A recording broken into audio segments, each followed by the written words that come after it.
comment tu as trouvé le match ce soir? C'était mérité le score? Quelle est ton analyse? Si on a regardé le match en complet, on peut dire ouais, à la fin le score il est un peu logique. Mais ça a été longtemps très dur pour Luxembourg. Après 20 minutes, ils ont perdu tout le fil du match et ils étaient plus dans les duels, ils étaient plus en place, ils ont encaissé trop vite 3 buts et après la confiance n'a été plus là. Ils auraient pu tout de suite après la reprise en deuxième mi-temps, ils auraient pu encaisser encore beaucoup plus de buts parce qu'ils n'étaient pas concentrés, ils ont fait beaucoup d'erreurs.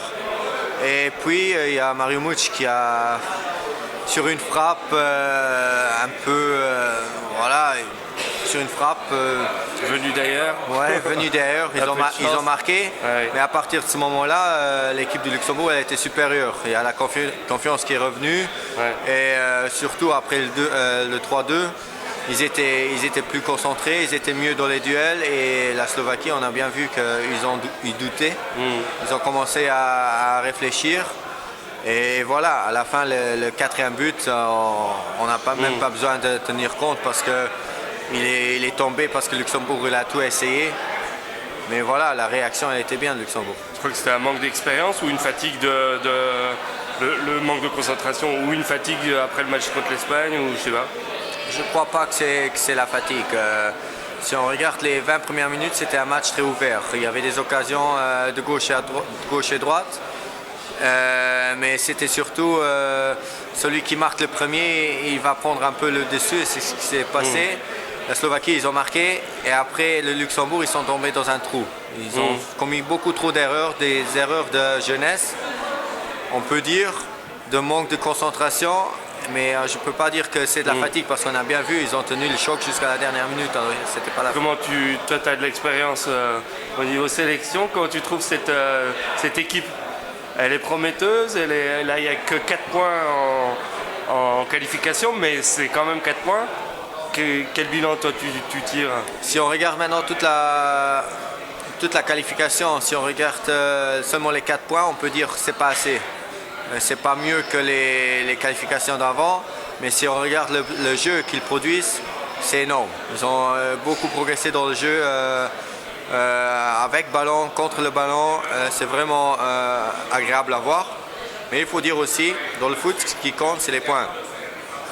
Et marquer des buts.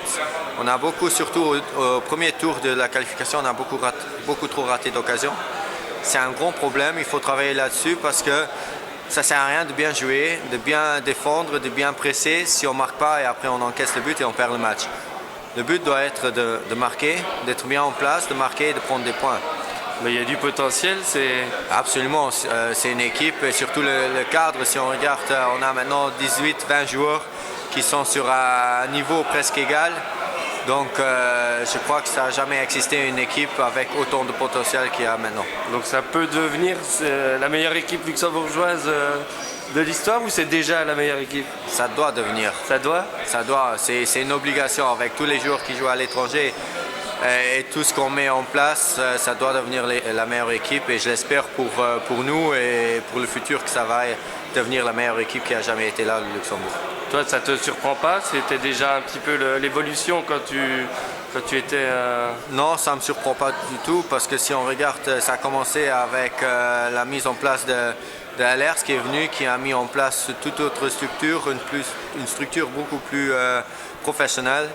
Et on pouvait se dire, si on va continuer sur ce chemin-là, on va récolter les fruits. Et ce qui se passe maintenant, on a beaucoup de bons jeunes qui jouent dans des centres de formation à l'étranger et ça rapporte beaucoup à notre équipe. Qui est-ce qui t'impressionne dans l'équipe le plus? Celui que je préfère dans l'équipe, ça a été depuis toujours, c'est Lars Gerson. Moi, c'est le meilleur joueur qu'on a depuis un moment au Luxembourg.